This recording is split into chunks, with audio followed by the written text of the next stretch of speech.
Guys, what's going on? T&J Performance, South Florida, on another beautiful but a little bit cloudy South Florida day. Out here working in the driveway. A couple of quick updates. A couple of things left to do on the Nova up the street. Wiper motor is in. We're waiting for the wiper transmission. Wheel wells are in, and then that car is done, and most likely we have a couple buyers already lined up for it. Just out here working on a short bed truck today. Figured I'd give you guys a little update. A couple of things that I came across that I remember back in my day about brakes and stuff like that. The engine is in, transmission is in, as you guys know, fan is on. I did get the motor to fire. It runs good just like it did in the Yukon. The motor's only got 135,000 miles on it. I did a couple of things to it while I was out. It runs great. Bolted up the Y pipe today. Basically, guys, I just want to go over everything that's been done to this truck so far. Engine, tranny, drive shaft. So you guys know, if you have a regular cab short bed with a small block and a 4L60, a Yukon 4-door or 4-door Tahoe drive shaft will bolt up and directly fit into these trucks. No cutting, no modifications. I don't know if anybody knows that, but me and Tommy decided to try it, and it works perfect. The wiring harness is out of the Yukon, which means this truck will have power windows, power locks, power mirrors, the speakers in the door, the tweeters in the door, keyless entry. The VATS is in there and operational. What else did I do to this truck? Oh, so new front end, everything, upper and lower control arms with ball joints and bushings installed, new tie rod sleeves, inner and outer, new coil spring isolators, new coil springs, new cross drilled rotors, new bearings, new seals, new calipers, new pads, new brake hoses, as you can see, front and rear. I already put the rear one in. New plug wires, new cap, new rotor. I got new plugs coming. New water pump. What else did I do to this truck? Oh, in the back, I'm doing the brakes right now. Basically, I wanted to give you guys a quick lesson on drum brakes. Some of you may know this, some of you may not.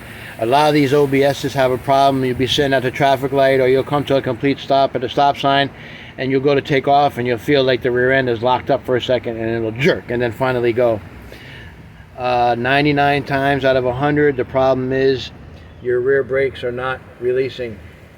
I'm in the process of doing rear brakes on this truck right now. This is an 11-inch drum rear with a G80 locker out of a Suburban. You can see I went over all the pads where the brake pads, where the brake shoes lie, with a grinder or with a wire wheel on it, and wire wheeled all the surface rust off all those spots. So what you want to do, oh, this fucking cover, hold on guys. Alright.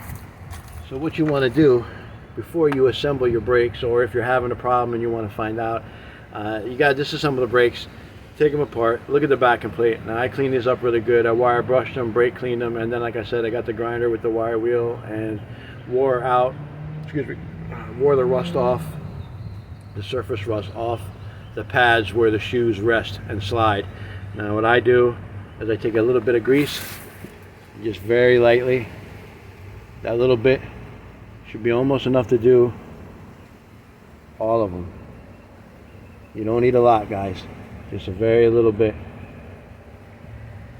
and that will take care of your binding brake issues. When you reassemble it, I'll show you on the other side. I already got it together. There's the old stuff. As you can see, I've replaced everything, all the hardware, the shoes, wheel cylinders, adjusters, springs, everything. Everything is new. But where the shoes ride on the back here, that's where those pads are. As you can see, there's one right there because I don't have the drum on. The shoe's sitting a little low so you can see it. I've greased those pads so when the shoes retract, they don't bind. They slide right back into position, because a lot of times what happens is shit will get in there, surface rust, dirt, grit, water from the rain, you know, and it locks up the brakes when they try to retract back into place. And what will happen is you'll get that issue where you go to take off and the brake pads are stuck for a second. All of a sudden the rear end will go and it'll jerk, and then it'll be fine. It doesn't happen all the time, but it happens most of the time, and 99% of the time that's the issue. Your backing plate is dirty, your pads are binding up on the sliders, on the pads that are supposed to be greased. If you do all that stuff, guys, you won't have any issues with drum brakes in the rear. Don't be concerned. People saying, oh, the drum brakes on these trucks, the brakes on these trucks are horrible. If you rebuild the brakes properly and don't half-ass them, and do all the hardware and all the springs and clean up all the brackets and make sure everything is clean and adjusted properly, and you replace all the rubber brake hoses like I did on that one over there, as you can see, and the two in the front, these trucks don't have any brake issues. I own 5-6 OBSs now. I've had 100 of them in the past, and I think I've maybe had 1 or 2 that had the spongy brake pedal that everybody complains about. The rest of them I had, once you do the brakes one time, if you do them right, you never have an issue. So yeah. Also, guys, I did film a video about installing a dash skin, but unfortunately it got erased. So I did install a dash skin on this dash. It had 1 or 2 cracks in it on the top. I fixed the cracks, and the dash was in really good shape, so it warranted a cover lay. I like the cover lay because it has the bolts already drilled out for the vents, as you can see.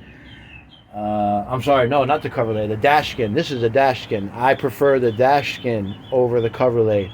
Cover lay doesn't have those bolts drilled out. It doesn't fit as well as the dash skin. I like the way the dash skin fits. It fits good. As you can see, it's not too bad. Also, I've installed 120 mile an hour Denali cluster I got out of the boneyard. I LED'd it. It's all ready to go. Everything works on it. So yeah, I'm going to put that in the truck as well. It says 240,000 miles, but like I said, the motor only has 135,000, and I just did a bunch of work to it, so it runs really well. But yeah, guys, short bed truck's coming along. Also, I got the limited on the side of the house, the one I was having a problem with the paperwork. I got it to bark off on starting fluid. I put a steering column out of a different vehicle in there, and it fired up off starting fluid. I'm sure it needs a fuel pump. The truck's been sitting, from what I gather, 8 years. So eventually, once I get this back on the ground, I'm going to finish tightening all the front end parts so everything's where it needs to be. And then I'm going to move this limited over to where that black truck is. The black truck will go behind the gate. Limited behind the gate will come out and go here. And I'll do the fuel pump, and I'll do a couple of videos on getting that running and doing what I need to do to get that running. So yeah, guys, just a quick video on what's going on. Sorry I haven't posted in a while. It's been crazy. Also, guys, one more thing. Don't be scared. 2, when you have hardware like this, to wire brush it, or put it in the vice grips and use the wire wheel on your drill or grinder and clean those up. Grease these pins before you stick them back in the wheel cylinder.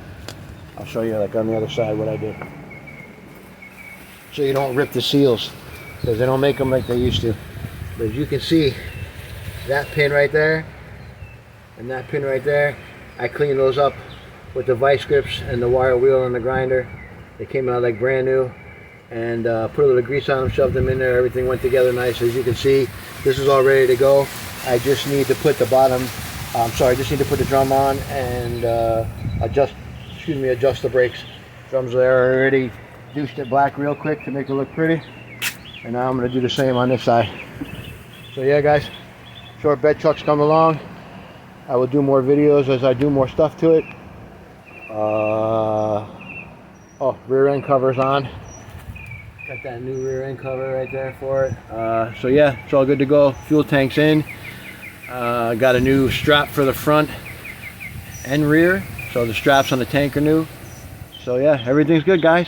It's coming along. And until next time, we'll talk to you later. Take it easy and be safe.